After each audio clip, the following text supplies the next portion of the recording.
Yeah, well, I guess this is going to be round 3 on this one. It's still Halloween. No one asks me what time the damn thing is. But it is we were John C. for Roseman. How you doing? No, it's only roughly 6:30. Now, because we got the COVID situation, there is no candy out and no one to do it with. So you'll forgive me for one thing. John, pause. Yeah. Quick change. I'll think I'll wear this thing for the rest of the night. Well, granted, it's not the right pin for it. I know that. Let's see. We're dealing with the next generation version of it, right? All right. That one. Old pin. Somewhat new. Still shiny.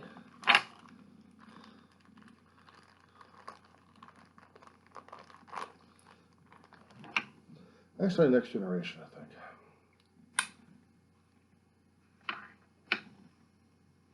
Why not?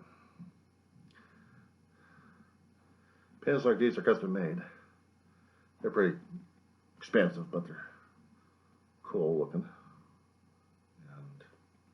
And I don't want to screw this one up. Besides, I kind of like it. This one.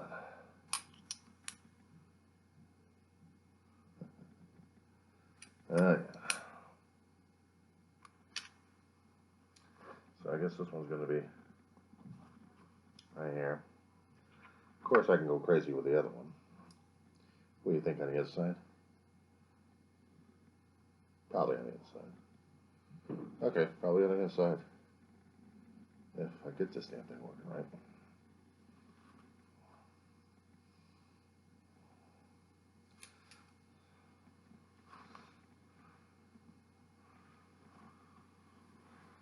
What do you think?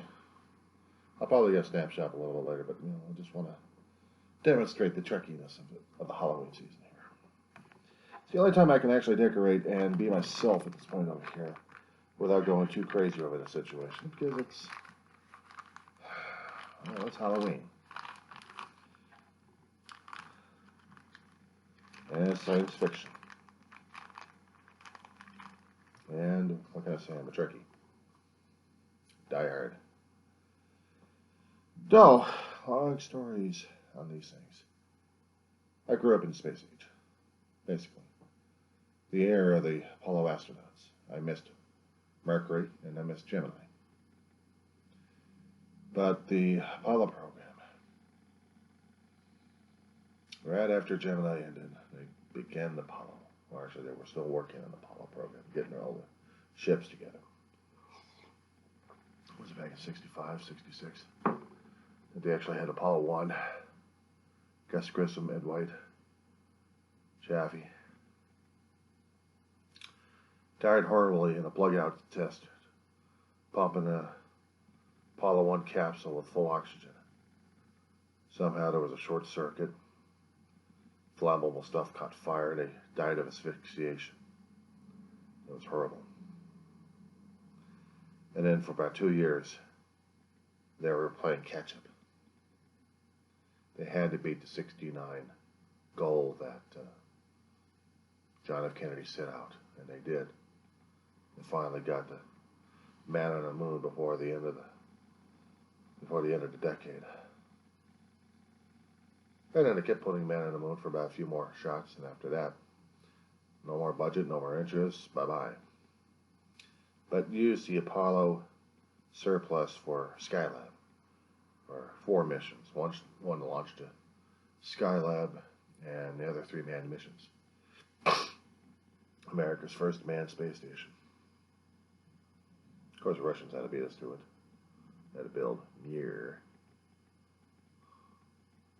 Mir was a piece of junk when you looked at the damn thing, but it still worked like crazy. It didn't work like crap, it worked like crazy. Because it was crazy. And now we got the International Space Station up there. So I've been aware of the space missions going on, and I'm not losing track of the space transportation system. Long live the space shuttle. But those were the things that I grew up with. And living in science fiction was helped to enhance my own interest in space and possible space travel. But I know I was going to do it in my lifetime. There's no way in hell. Not with my health conditions. But I can support those who go up. I can support those who dare to touch the sky, basically. The world is hollow when I touch the sky, according to an old Star Trek episode. Well, our world is hollow. Hollow in many ways. And touching the sky in outer space is the ultimate thrill. It is the ultimate high. It is the ultimate way of probably reaching out to something unknown out there. So for science fiction fans who write like crazy over the past, how many centuries, dude? Possibly. This century, 19th century? Oh yeah, beginning of 18th century. Jules Verne, thank you very much, sir. First man in the moon. It writes 20,000 Leagues Under the Sea. It's books and authors like that inspire people to dream up stuff like this. The vision that we are given with a long time ago of a future, of a time, of a place. We've opened up many possibilities. We've also opened up many rivalries. Sometimes friendly and sometimes otherwise. Lawsuits happening because of copyright here and there. People keep claiming that this series or that series is copying the other guy. And then you have a corporation hijacking fan work because they want to own everything. Everything concerning about one man's vision that was handed out to the fans, and the fans are doing everything else they can to keep up the vision, doing whatever they needed to do. Live action, their own YouTube channels, sets, models, conventions, whatever it took. But to have a corporation say, I own it all, and you own nothing. I am Star Trek or not. You can't do that to fans. You just can't. But you expect fans to pay top dollar to watch your crap. And being diehard fans, they try to keep that in mind as they're buying into it. They want to keep the vision alive. They'll do it their own way. They'll write books, they'll write magazines, they'll write fanzines left and right. They were doing that for decades. Articles, cartoons, comics. Anything that kept alive their dreams. These days it gets more and more politicized, especially when you have political parties of the real world always influencing the science fiction realm. And the thing of it is, the science fiction realm was always steps ahead of them. They've already foreseen other things left and right, so they create the storylines. They create the plot lines, the character conflicts, the story arcs that continued on the book series, the comic books, whatever media that they're using. And to this day, it still gets discussed about, and it still gets increased. What drives me crazy is when corporations say, no, you can't do that because we say so, we own a copyright here and you can't. Because we want the money. You're going to get money off of this damn thing. Now, some of the fans I've seen out there weren't exactly profiting off the damn thing unless they're making a business of recreating the stuff and trying to get copyright licenses so they can do it and make it into a commercial business, and then realize that the corporation that keeps claiming they're going to be owning it left and right wants a major share of it. Sometimes the fans have to work in different ways, in different formats, to expand upon their little enterprises, shall we say. Those beeps you hear is cell phone. No, I don't have the phone apps. Those damn things eat too much memory on my phone in the first place. To live a dream, as long as you have, I guess that's a goal in life that anybody else would want. But to have a corporation take away that kind of dream and say you can't have it because you're not going to profit from it. I'm going to profit from it. You got to pay me. I think that's totally unfair. That's why I had been supportive of a few companies left and right, even for the ones that had supported science fiction shows out there, because greed of CEOs and shareholders out there. The fans would own those shows and keep the dreams alive if allowed. But corporations want the damn bottom line. They want the money. So I don't support it as much. But in a way, I guess maybe I do, because of the shirt and the pins and the memorabilia I get, the toys.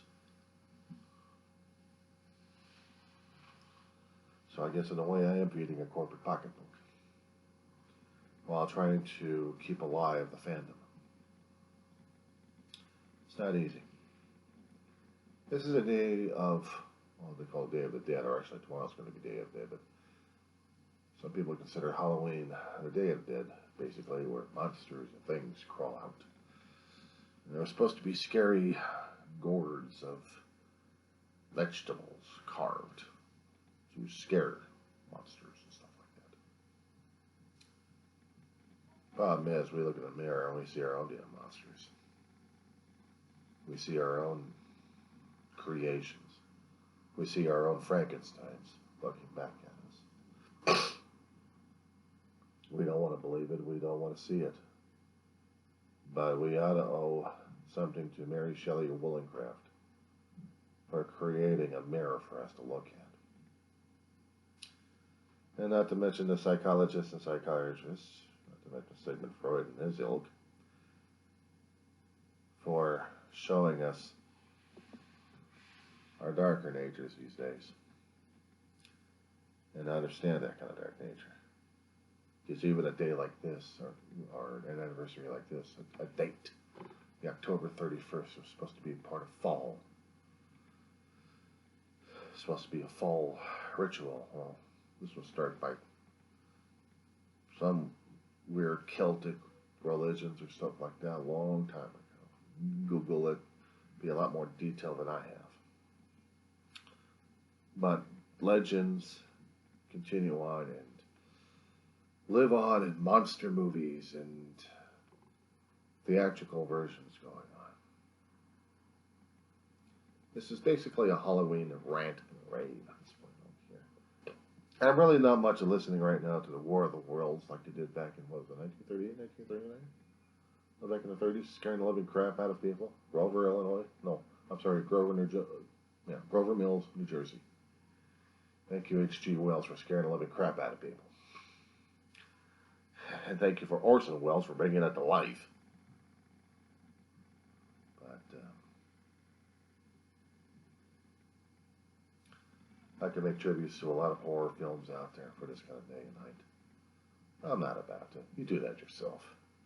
For me, I am just going to say, have a safe night.